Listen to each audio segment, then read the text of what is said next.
Camila, estava te perguntando sobre esse barulho todo, o agito todo ontem do mercado financeiro por causa do modelo de financiamento encontrado pelo governo para o Auxílio Brasil.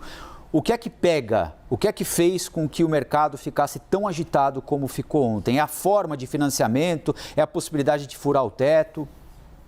Exatamente. A questão do teto dos gastos, ela é super importante, né? O arcabouço fiscal, isso que dá garantia e visibilidade para o investidor, não só o investidor brasileiro, como o investidor estrangeiro, em relação ao comprometimento do governo em reduzir o seu nível de endividamento. Então, tem toda uma apreensão dos investidores em relação ao gerenciamento das contas públicas. E o teto dos gastos é o que coloca essa garantia, né, de que a gente tem a responsabilidade fiscal e que nós não iremos nos endividar para pagar as contas básicas, os gastos obrigatórios do governo. Então, não é uma questão de ser contra, né, a extensão do programa assistencialista, é a maneira como isso está sendo feito, né, que é fora do teto dos gastos. Essa discussão está gerando o temor em relação ao próximo ano, como que o governo vai tocar as contas públicas, ele vai aumentar o seu endividamento e aí isso eleva a percepção de risco,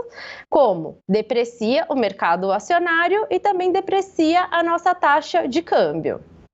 Camila, a Priscila Yasbeck, nossa analista de economia, quer fazer uma pergunta para você também. Priscila. Obrigada, Colombo. Obrigada, Camila, pela entrevista.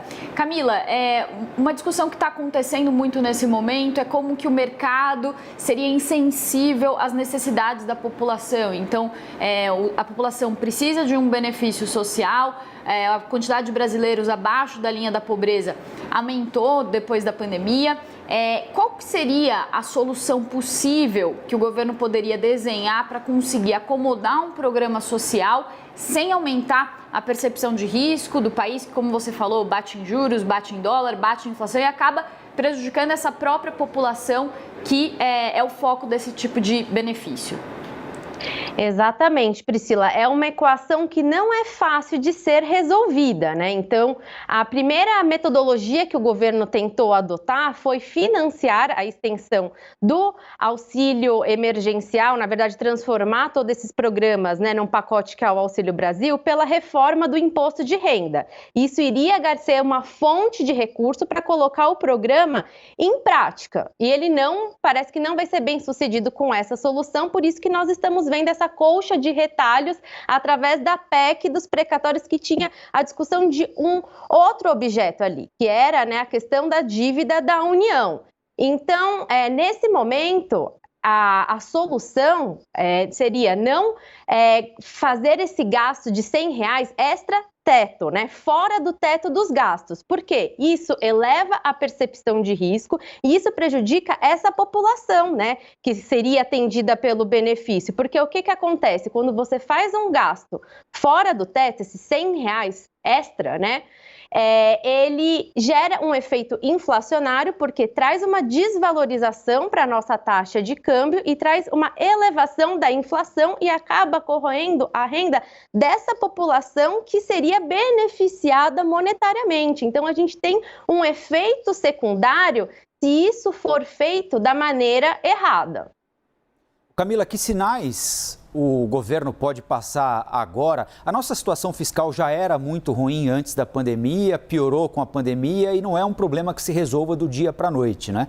Que sinais o governo pode emitir agora para obter um pouco mais de confiança por parte do setor produtivo, do mercado, da comunidade internacional, de que em algum momento, assim que a pandemia arrefecer, a economia voltar a patamares normais, ele vai encarar como precisa o déficit fiscal com o qual nós estamos convivendo já há alguns anos? O que é que o governo pode fazer para conseguir crédito na praça, digamos assim? Respeitar as regras fiscais, né? O teto dos gastos, quando ele surgiu entre 2016 e 2017, ele veio com esse objetivo, né? De aumentar a confiança para o investidor em relação ao nosso comprometimento com as contas públicas, né? Que nós não iremos elevar a nossa dívida para gastar, para financiar os gastos que são obrigatórios. Então, nesse momento, né, o que o governo deveria fazer era cumprir com o teto dos gastos e, de repente, desistir dessa extensão dos R$100, né, porque o Auxílio Brasil ele iria totalizar R$400, sendo R$200 do Bolsa Família, R$100 que iria encontrar o espaço através da PEC dos precatórios e outros 100 extra teto. Então, esse extra-teto não deveria ser discutido nesse momento, porque eles iriam usar de uma contabilidade aí fictícia, né? Eles vão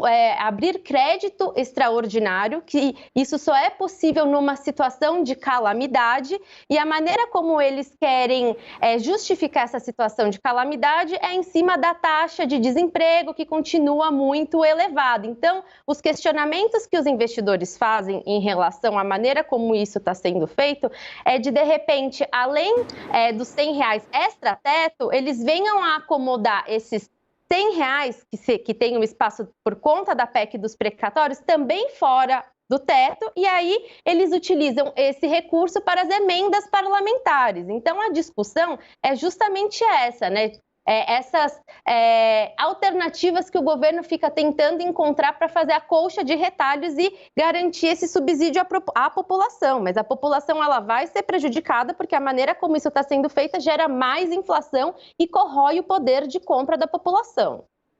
Camila, ontem a gente viu a Bolsa caindo mais de 3%, chegou a cair quase 4%, ficou ali perto dos 110 mil pontos e existe uma percepção entre os economistas que se de fato o teto de gastos for furado é como se o governo tivesse dando adeus ao teto de gastos e aí novos gastos podem passar.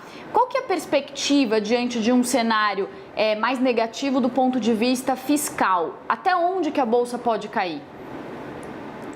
Isso a gente não tem a resposta, né, pronta para dar. A gente está vendo que vamos entrar numa temporada, por exemplo, de balanços agora, que tendem a ser muito positivos, como já foram no trimestre anterior, e aí o mercado acionário ele fica patinando, porque quando ele olha para os resultados, olha para a questão micro ali da Bolsa, para o fundamento das empresas, teria um espaço para um avanço do mercado acionário, porque essas empresas estão em condições sólidas.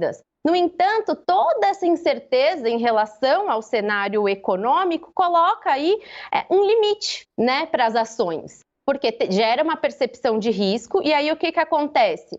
O investidor pessoa física acaba ficando ali contrariado, né, com toda essa volatilidade e acaba retirando o seu recurso e aí a Bolsa não caminha. Então, a gente tem um limitador, essa percepção de risco fiscal, que acaba atrapalhando o ambiente de investimentos para o Brasil. Conversamos aqui na CNN com a economista-chefe da Veda Investimentos, Camila Abdelmalak. Camila, bom dia, bom trabalho, obrigado pela entrevista e até uma próxima. Bom dia.